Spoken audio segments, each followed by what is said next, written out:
आज आपण करणार आहोत मस्त अशी कुल्फी।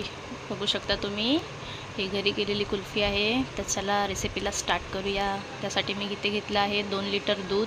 त्याला चांगलं तापवून घ्यायचं, चांगलं उकळून घ्यायचं। त्यानंतर त्याच्यामध्ये जे काही ड्रायफ्रूट्स असतील, काजू बदाम पिस्ता, ते सगळे बारीक करून टाकायची। थोडी इलायची पावडर टाकायची आणि थोडा मिल्क मेड टाकायचा आणि हवे तितकं गोड, थोडं साखर टाकायचं आणि मस्त मिक्स करून घ्यायचं त्याला, दूध पूर्ण आटेपर्यंत। बघू शकता तुम्ही।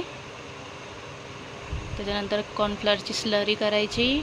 2 चमचे कॉर्नफ्लॉर घेऊन आणि थोडंसं पाणी घालून त्याच्यामध्ये ॲड करायचं आणि मस्त हलवून घ्यायचं। मस्त अशी घट्ट झाली पाहिजे। बघू शकता छान अशी घट्ट झालेली आहे।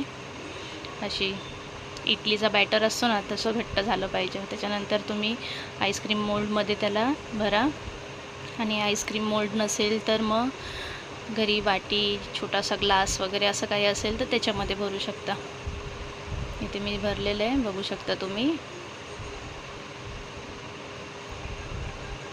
त्यानंतर त्याला आपण फ्रीजरमध्ये ठेवूया।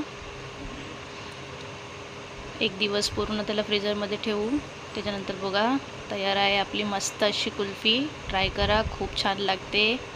माझ्या मुलाला भरपूर आवडली आहे। रेसिपी आवडली असेल तर लाईक करा, सबस्क्राईब करा।